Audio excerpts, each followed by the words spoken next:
6 जुलै या तारखेकडे संपूर्ण देशाचं लक्ष लागलं असून प्रामुख्यानं चीनकडूनही या दिवशी भारतात नेमकं काय घडणार यावर लक्ष ठेवलं जाणार आहे. यामागचं नेमकं कारण अनेकांच्याच भुवया उंचावून जात आहेत. उपलब्ध माहितीनुसार तिबेटियन समुदायाचे सर्वोच्च आध्यात्मिक गुरू दलाई लामा यांचा उत्तराधिकारी नेमका कोण असेल, हा प्रश्न मागील काही वर्षांपासून सातत्यानं उपस्थित केला जात होता.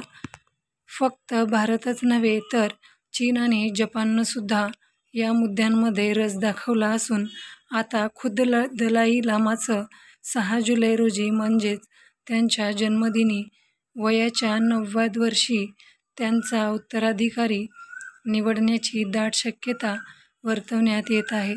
सध्या हिमाचल प्रदेशातील मॅक्लोडगंज इथं दलाई लामा यांच्या वाढदिवसासाठीच्या तयारीला सुरुवात झाली असून शेजारी राष्ट्र चीननंही या होऊ घातलेल्या समारंभावर लक्ष ठेवलं आहे.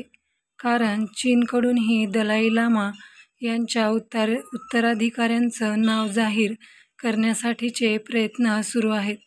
दलाई लामांनी दिले होते संकेत. प्रत्यक्षात तिबेटना बौद्ध समुदायाकडून पुढील धर्मगुरूंची निवड विद्यमान दलाई लामांच्या निधनानंतर केली जाते. मात्र 14वे दलाई लामा यांनी दिलेल्या संकेतानुसार ते हयातीतच आपला उत्तराधिकारी घोषित करतील. 2025 मधील मार्च महिन्यात त्यांनी आपल्या व्हॉइस फॉर द व्हॉइसलेस या पुस्तकामध्ये दिलेल्या संकेतानुसार त्यांचा उत्तराधिकारी आणि पुढील दलाई लामा हा चीनच्या बाहेर जन्मलेला असेल. इतकंच नव्हे तर आपल्या 90व्या वाढदिवसाच्या दिनी त्या संदर्भातील महत्त्वाची माहिती आपण देणार असल्याचे संकेतही त्यांनी दिले होते. चीनशी मतभेद अन दलाई लामा भारतात चीनमधील तत्त्वकालीन सरकारसोबतच्या विरोधानंतर दलाई लामा त्यांच्या हजारो अनुयायांसह भारतात आले होते. तेव्हापासूनच निर्वासित तिबेटन समुदायासाठी भारतानं एक मोठा आसरा दिला. तिबेटी बौद्ध धार्मिक परंपरावर नियंत्रण मिळविण्याचा चीनचा प्रयत्न हाणून पाडण्यासाठी तेव्हापासूनच प्रयत्नही सुरू झाले.